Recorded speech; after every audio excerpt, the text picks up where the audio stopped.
এয়া আকাশবাণী গুৱাহাটী বিয়লিৰ আঞ্চলিক বাতৰি পঢ়িছো ঋতুপৰ্ণা বৰাই।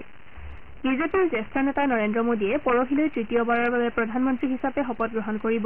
ৰাষ্ট্ৰপতি ভৱনত সন্ধিয়া 6 বজাত শপত গ্ৰহণ অনুষ্ঠান অনুষ্ঠিত হ'ব। ৰাষ্ট্ৰপতি শ্ৰীমতী দ্ৰৌপদী মুৰ্মুৱে নৰেন্দ্ৰ মোদী আৰু তেওঁৰ নতুন কেবিনেটক শপত বাক্য পাঠ কৰোৱাব। এনডিএৰ নেতাসকলে আজি ৰাষ্ট্ৰপতিক সাক্ষাৎ কৰি নতুন চৰকাৰ গঠনৰ বাবে দাবী জনায়। ইতিমধ্যে এনডিএৰ সংসদীয় দলে সৰ্বসন্মতিক্ৰমে নৰেন্দ্ৰ মোদীক তেওঁলোকৰ নেতা হিচাপে নিৰ্বাচন কৰিছে। নতুন দিল্লীৰ পুৰণি সংসদ ভৱনৰ চেণ্ট্ৰেল হলত অনুষ্ঠিত এনডিএ সংসদীয় দলৰ বৈঠকত বিজেপিৰ জ্যেষ্ঠ নেতা তথা কেন্দ্ৰীয় মন্ত্ৰী ৰাজনাথ সিঙে এনডিএৰ নেতা হিচাপে শ্ৰীমোদীৰ নাম প্ৰস্তাৱ কৰে। এই প্ৰস্তাৱত এনডিএৰ সকলো দলে সমৰ্থন জনায়। শ্ৰীমোদী লোকসভাত বিজেপিৰ নেতা হিচাপে নিৰ্বাচিত হোৱাৰ লগতে বিজেপি সংসদীয় দলৰ নেতা হিচাপেও নিৰ্বাচিত হৈছে। তেলেগু দেশম পাৰ্টীৰ মুৰব্বী চন্দ্ৰবাবু নাইডুৱে কয় যে নৰেন্দ্ৰ মোদীৰ দূৰদৰ্শী নেতৃত্বৰ অধীনত এনডিএ চৰকাৰে বিগত 10 বছৰত গুৰুত্বপূৰ্ণ পদক্ষেপ গ্ৰহণ কৰিছে। মোদীৰ নেতৃত্বক প্ৰশংসা কৰি তেওঁ কয় যে ভাৰতে এগৰাকী সঠিক নেতা লাভ কৰিছে। প্ৰধানমন্ত্ৰীৰ প্ৰতি সমৰ্থন ব্যক্ত কৰি বিহাৰৰ মুখ্যমন্ত্ৰী তথা জেডিইউৰ সভাপতি নীতিশ কুমাৰে মোদীৰ নেতৃত্বত একেলগে কাম কৰি যোৱাৰ আকাংক্ষা ব্যক্ত কৰে। মহাৰাষ্ট্ৰৰ মুখ্যমন্ত্ৰী আৰু শিৱসেনাৰ শিন্দে দলৰ নেতা একনাথ শিন্দে, এলজেপি আৰৰ মুৰব্বী চিৰাগ পাছোৱান, এনচিপিৰ নেতা অজিত পাৱাৰ, জনসেনাৰ মুৰব্বী পৱন কল্যাণ, আপনা দল এছৰ নেতা অনুপ্ৰিয়া পেটেল আৰু জেডিএছৰ নেতা এইচ ডি কুমাৰস্বামীয়েও প্ৰস্তাৱত সমৰ্থন জনায়। শ্ৰীমোদীয়ে ভাষণ প্ৰসংগত এনডিএ ক্ষমতাৰ বাবে একত্ৰিত হোৱা নাই বুলি উল্লেখ কৰি কয় যে এই মিত্ৰজোঁটে সদায় দেশক অগ্ৰাধিকাৰ দি কাম কৰি যোৱাৰ বাবে প্ৰতিশ্ৰুতিবদ্ধ। তেওঁ লগতে এনডিএক ভাৰতৰ ইতিহাসৰ আটাইতকৈ সফল মিত্ৰজোঁট হিচাপে আখ্যা দিয়ে। দেশৰ জনসাধাৰণে 22খন ৰাজ্যত চৰকাৰ গঠনৰ জৰিয়তে এনডিএক পুনৰ দেশ সেৱাৰ সুবিধা প্ৰদান কৰিছে বুলি শ্ৰীমোদীয়ে প্ৰকাশ কৰে। এনডিএ চৰকাৰে সুপ্ৰশাসন তথা বিকাশৰ ওপৰত গুৰুত্ব আৰোপ কৰাৰ লগতে সৰ্বসাধাৰণৰ জীৱনত ন্যূনতম হস্তক্ষেপ কৰাৰহে পোষকতা কৰে বুলি তেওঁ কয়। শ্ৰীমোদীয়ে জনসাধাৰণৰ জীৱনশৈলী উন্নত কৰাৰ বাবে বিশেষ গুৰুত্ব আৰোপ কৰা হ'ব বুলি উল্লেখ কৰে। তেওঁ লোকসভা নিৰ্বাচনত কংগ্ৰেছে 100খন আসন লাভ কৰিব নোৱাৰা দিশটোৰ প্ৰতি উনুকিয়াই দিয়াৰ লগতে বিৰোধী মিত্ৰজোঁটক সমালোচনা কৰে।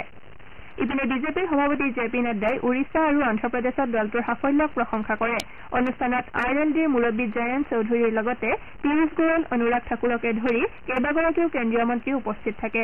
তদুপৰি উত্তৰ প্ৰদেশৰ মুখ্যমন্ত্ৰী যোগী আদিত্যনাথ, গুজৰাটৰ মুখ্যমন্ত্ৰী ভূপেন্দ্ৰ পেটেল, মধ্যপ্ৰদেশৰ মুখ্যমন্ত্ৰী মোহন যাদৱ, গোৱাৰ মুখ্যমন্ত্ৰী প্ৰমোদ সাৱন্ত, অসমৰ মুখ্যমন্ত্ৰী ডঃ হিমন্ত বিশ্ব শৰ্মা আৰু মণিপুৰৰ মুখ্যমন্ত্ৰী এন বীৰেন সিঙো উপস্থিত থাকে।